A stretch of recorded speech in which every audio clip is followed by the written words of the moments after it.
Michaung புயல் மற்றும் கனமழை வெள்ளத்தால் சென்னை, திருவள்ளூர், செங்கல்பட்டு மற்றும் நாகப்பட்டினம் மாவட்டங்களில் சேதமடைந்த விசைப்படகுகள், கட்டுமரங்கள், வள்ளங்கள், வலைகள், இயந்திரங்கள் போன்றவற்றின் உரிமையாளர்களான மீனவர்களுக்கு 9,000 நிவாரணங்கள் என்ற அடிப்படையில் மொத்தம் இன்று மட்டும் 12 கோடியே 88 லட்சம் ரூபாய் நிவாரணத் தொகை வழங்குகின்ற இந்த சிறப்பான நிகழ்ச்சியில் பங்கு பெற்று உங்களை எல்லாம் சந்திப்பதில் நான் மிகுந்த மகிழ்ச்சி அடைகின்றேன், பெருமை அடைகின்றேன். கடந்த ஜனவரி 23ஆம் தேதி அன்று இதே போல மழை வெள்ள பாதிப்பின் பொழுது மீட்பு மற்றும் நிவாரண பணிகளில் ஈடுபட்ட மீனவர்களுக்கு அரசு சார்பாக நடத்தப்பட்ட அந்த பாராட்டு விழாவிலும் பங்கேற்றது அந்த வாய்ப்பை எனக்கு அமைச்சர்கள் எனக்கு அளித்திருந்தார்கள். அப்பொழுது நம்முடைய மீனவ நண்பருடைய சேவையை பாராட்டி பல்வேறு நலத்திட்ட உதவிகளை வழங்கியிருந்தோம். மீனவர்கள் சம்பந்தப்பட்ட நிகழ்ச்சியில் பங்கேற்பது என்றாலே எனக்கு மிகுந்த கூடுதல் மகிழ்ச்சி, கூடுதல் பெருமை. அதே போல நம்முடைய மாண்பு முதலமைச்சர் அவர்கள் மீனவர்கள் மீது எப்பொழுதுமே தனி அக்கறை, தனி அன்பு கொண்டுள்ளார்கள் என்பதற்கு பல சான்றுகள் உண்டு. டிசம்பர் மாத மழை வெள்ளத்திற்கு பிறகு முதலில் உங்களுடைய சேவைக்கான அங்கீகாரத்தை இந்த அரசு கொடுத்தது. இப்பொழுது கணக்கெடுப்பு பணிகள்லாம் நிறைவேற்ற பின்னர் உங்கள் வாழ்வாதாரத்துக்கான நிவாரண உதவிகளை நம்முடைய திராவிட மாடல் அரசு வழங்குகின்றது. மீனவர்களுக்கு ஜனவரி மாதம் நடந்த இந்த பாராட்டு விழா நிகழ்ச்சி நம்முடைய சேப்பாக்கம் திருவல்லிக்கேணி தொகுதியில் நடந்தது.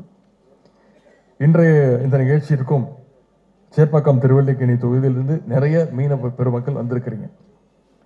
இன்றைய நிகழ்ச்சியில முழுதாக பாதிக்கப்பட்ட 25 விசைப்படகுகளுக்கு மொத்தம் ரூபாய் 88,65,000 ரூபாய், பகுதியாக சேதமடைந்த 5 விசைப்படகுகளுக்கு மொத்தம் ரூபாய் 2,52,000 ரூபாய், முழுதாக மற்றும் பகுதியாக பாதிப்படைந்த வள்ளங்களுக்கு மொத்தம் ரூபாய் 2,15 லட்சம், முழுதாகவும் பகுதியாகவும் சேதமடைந்த 305 கட்டுமரங்களுக்கு மொத்தம் ரூபாய் 53 லட்சம், சேதமடைந்த 4,370 வலைகளுக்கு மொத்தம் ரூபாய் 6,92 லட்சம், சேதமடைந்த 3,297 எந்திரங்களுக்கு மொத்தம் ரூபாய் 2,43,000 என மொத்தமாக கிட்டத்தட்ட இன்றைக்கு மட்டும் 12,89 லட்சம் ரூபாய் மதிப்பீட்டான நிவாரணங்களை நம்முடைய கழக அரசு, நம்முடைய முதலமைச்சர் அவர்கள் உங்களுக்கு அளித்திருக்கின்றார்கள். மிக்ஜாம் புயல் ஏற்படுத்திய வெள்ளம் மற்றும் தூத்துக்குடி, திருநெல்வேலியில் கனமழையால் ஏற்பட்ட வெள்ளத்தின் பொழுது உங்களுடைய உயிரை பணயம் வைத்து மக்களை மீட்க துணை நின்றவர்கள் தான் நம்முடைய மீனவ பெருமக்கள். எந்தவித எதிர்பார்ப்பும் இன்றி, எந்த வித பிரதிபலனும் எதிர்பார்க்காமல், யாரும் கேட்காமல் கூப்பிடாம களத்துக்கு உங்களுடைய படகுகளை, போட்டுகளை எடுத்து சென்று மக்களை உயிரை காப்பாற்றியவங்க நீங்க தான். நான் ஏற்கனவே சொல்லியிருக்கின்றேன், பலமுறை சொல்லியிருக்கின்றேன், எனக்கு இறை நம்பிக்கை கிடையாது. ஆனால் யார் ஒருவன் சக மனிதனுக்கு உதவுகின்றானோ, எந்த பிரதிபலனும் எதிர்பார்க்காமல் உதவுகிறானோ அவன்தான் உண்மையான கடவுளுக்கு சமம், இறைவனுக்கு சமம். அந்த வகையில் இங்கு வந்திருக்கக்கூடிய பல்லாயிரக்கணக்கான மீனவ நண்பர்கள் இல்ல, நீங்க அத்தனை பேரும் மீனவ கடவுள்களை சந்திப்பதில் உண்மையாகவே எனக்கு கூடுதல் மகிழ்ச்சி. சென்னை மெரினாவில் 2017ஆம் ஆண்டு மிகப்பெரிய போராட்டம் நடந்தது. ஜல்லிக்கட்டு போராட்டம், மெரினா போராட்டம். ஜல்லிக்கட்டை காக்கிறதுக்காக மாணவர்கள் போராடினாங்க. அவர்கள் மீது அன்றைய அரசு ஒரு மிகப்பெரிய தாக்குதலை நடத்தியது. ஆனால் அந்த மாணவர்களை காக்க போராடியவர்கள் தான் இங்க வந்திருக்கக்கூடிய மீனவ பெருமக்கள். இது நானும் சரினா சரி, தப்புன்னா தப்பு அப்படின்று நேர்மையோடு, மனசுல பட்டத்தை வீரத்தோடு சொல்றவங்க தான் இந்த மீனவ பெருமக்கள். இந்தியாவிலேயே ஊட்டச்சத்து மிகுந்த மாநிலம்னா அது தமிழ்நாடு. அதற்கு காரணம் நீங்க கொண்டு வந்து எங்களுக்கு கொடுக்கின்ற அந்த மீன்கள் தான் காரணம். மீன் உணவு நம்முடைய தமிழ்நாட்டு மக்களை ஆரோக்கியமானவர்களாக வைத்துள்ளது என்றால் அதற்கு வந்திருக்கக்கூடிய மீனவ பெருமக்கள் தான் காரணம். நம்முடைய மீனவர்களுக்காக கழக அரசு ஏராளமான திட்டங்களை செயல்படுத்தி வருகின்றது. அதை சிலவற்றை மட்டும் நான் இங்கே குறிப்பிட விரும்புகின்றேன். மீனவர்கள் நல வாரியத்தின் உறுப்பினர்கள் இயற்கை மரணம் அடைகின்ற பொழுது அவருடைய குடும்ப உறுப்பினர்களுக்கு ரூபாய் 15,000 என்று இருந்த அந்த நிவாரணத் தொகை இப்பொழுது உயர்த்தப்பட்டு ரூபாய் 25,000 இப்பொழுது அளிக்கப்படுகின்றது.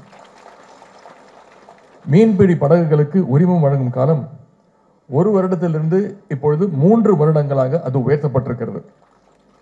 தமிழ்நாடு மீன்வள பல்கலைக்கழகத்தில் யூஜி மீன்வள படிப்பில் சேருகின்ற மாணவர்களுக்கு 5% என்றிருந்த அந்த இடஒதுக்கீட்டை இப்பொழுது நம்முடைய திராவிட மாடல் அரசு வந்த பிறகு நம்முடைய முதலமைச்சர் அவர்கள் 5% என்றிருந்த இடஒதுக்கீட்டை இப்பொழுது 20% உயர்த்தி நம்முடைய அரசு வழங்கி கொண்டிருக்கிறது. இந்திய ஒன்றியத்தில் எந்த அரசுமே செய்திராத வகையில் ராமநாதபுரத்தில் மிகப்பெரிய மீனவர்கள் மாநாட்டை நம்முடைய அரசு கடந்த ஆண்டு ஆகஸ்ட் மாதம் நடத்தி முடித்தது. அந்த மாநாட்டில் நம்முடைய முதலமைச்சர்கள் பல்வேறு உங்களுடைய கோரிக்கைகளை ஏற்று பல்வேறு அறிவிப்புகளை வெளியிட்டார்கள். அதில் முக்கியமான சிலவற்றை மட்டும் இங்கே நினைவு கூற விரும்புகின்றேன்.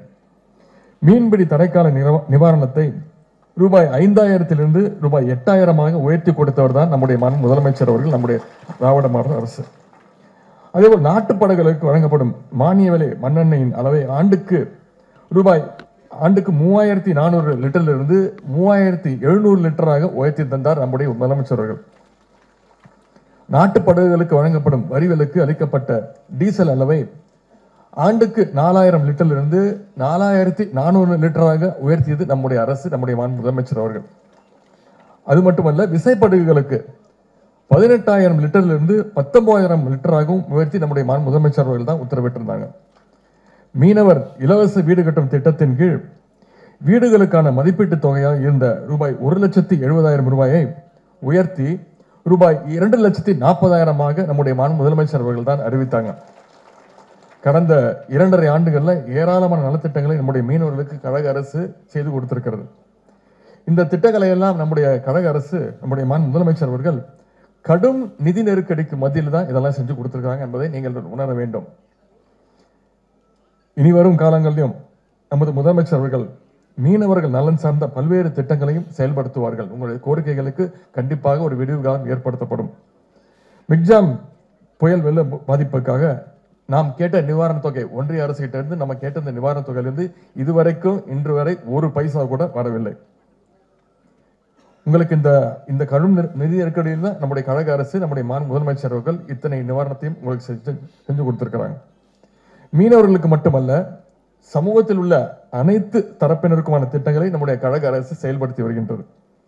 உதாரணத்திற்கு கலைஞர் மகளிர் உரிமை தொகை இதுவரை ஒவ்வொரு மாதமும் 1,16,00,000 மகளிர் இந்த திட்டத்தின் மூலம் மாதம் 1000 ரூபாய் பெற்றுக் கொண்டிருக்கிறாங்க. அதே போல முதலமைச்சருடைய காலை உணவு திட்டம், இந்த திட்டத்தின் மூலம் அரசு பள்ளியில் படிக்கக்கூடிய 1ஆம் வகுப்பிலிருந்து 5ஆம் வகுப்பு படிக்கக்கூடிய மாணவர்கள் ஒவ்வொரு நாளும் 17 லட்சம் மாணவர்கள் இந்த திட்டத்தின் மூலம் பயன்பெற்று வராங்க. மகளிருக்கு கட்டணமில்லா பேருந்து வசதி, அந்த திட்டத்தின் மூலம் ஒவ்வொரு மகளிரும் மாதம் 850 ரூபாய் சேமித்து வருகிறாங்க. வருஷத்துக்கு கிட்டத்தட்ட 12,000 ரூபாய். மகளிருக்கு கட்டணமில்லா பேருந்து திட்டத்தின் மூலம் இதுவரைக்கும் இந்த 2.5 வருஷத்துல மட்டும் மகளிர் கிட்டத்தட்ட 450 கோடி பயணங்களை மேற்கொண்டிருக்கிறாங்க. இது மிகப்பெரிய ஒரு வெற்றி. இந்த திட்டத்திற்கு கிடைத்த மிகப்பெரிய வெற்றி. பக்கத்து மாநிலங்கள், கர்நாடக மாநிலத்தை இதை பார்த்துட்டு இந்த திட்டத்தை அவங்களுடைய மாநிலத்துக்கு எடுத்துட்டு போறாங்கன்னா, நம்முடைய அரசு, கழக அரசு, திராவிட மாடல் அரசுன்னு சொல்றோமே, அது இந்தியாவில் இருக்கக்கூடிய அனைத்து மாநிலங்களுக்கும் ஒரு எடுத்துக்காட்டாக இருக்கக்கூடிய அரசாக தான் நம்முடைய அரசு திகழ்ந்து கொண்டிருக்கிறது. அதே போல புதுமை பெண் திட்டம், அரசு பள்ளியில படித்து உயர்கல்வி படிக்க கல்லூரியில் சேர்ந்த எந்த தனியார் கல்லூரி இருந்தாலும் சரி, அந்த மாணவி படிக்க வேண்டும் என்பதற்காக ஊக்கத்தொகை, கல்வி ஊக்கத்தொகையாக புதுமை பெண் அப்படின்ற திட்டத்தின் மூலம் மாதம் 1000 ரூபாய். இதன் மூலம் 2,72,000 மாணவிகள் மாதம் 1000 ரூபாய் பெற்றுட்டு இருக்காங்க. இந்த திட்டங்களை எல்லாம் நீங்கள் மக்கள்கிட்ட எடுத்துக்கொண்டு போய் சேர்க்க வேண்டும், நீங்கள் உணர வேண்டும். இதைத்தான் எல்லோருக்கும் எல்லாவுமான திராவிட மாடல் ஆட்சி என்று நாம் சொல்கின்றோம். எனவே நம்முடைய அரசின், நம்முடைய முதலமைச்சருடைய முகமாக, பிராண்ட் அம்பாசிடர்களாக, தூதுவர்களாக, இந்த அரசனுடைய தூதுவர்களாக நீங்கள் அத்தனை பேரும் இருந்து இந்த அரசிற்கும் நம்முடைய முதலமைச்சர் அவர்களுக்கும் நீங்கள் துணை நிற்க வேண்டும் என்று கேட்டுக்கொண்டிருக்கிறேன். இந்த நிவாரணங்கள் மூலம் உங்களுடைய படகுகளை சரி செய்து உங்கள் மீன்பிடி தொழிலை சிறப்பாக தொடர என்னுடைய வாழ்த்துக்களை இன்றைக்கு நான் தெரிவித்துக் கொள்கின்றேன். எனவே இந்த வாய்ப்பை அளித்த நம்முடைய அமைச்சர் அவர்களுக்கும் வந்திருக்கக்கூடிய அனைத்து என்னுடைய மீனவ சகோதர சகோதரிகள் அத்தனை பேருக்கும் மீண்டும் என்னுடைய வாழ்த்துக்களையும் நன்றியும் தெரிவித்து விடைபெறுகின்றேன். நன்றி, வணக்கம்.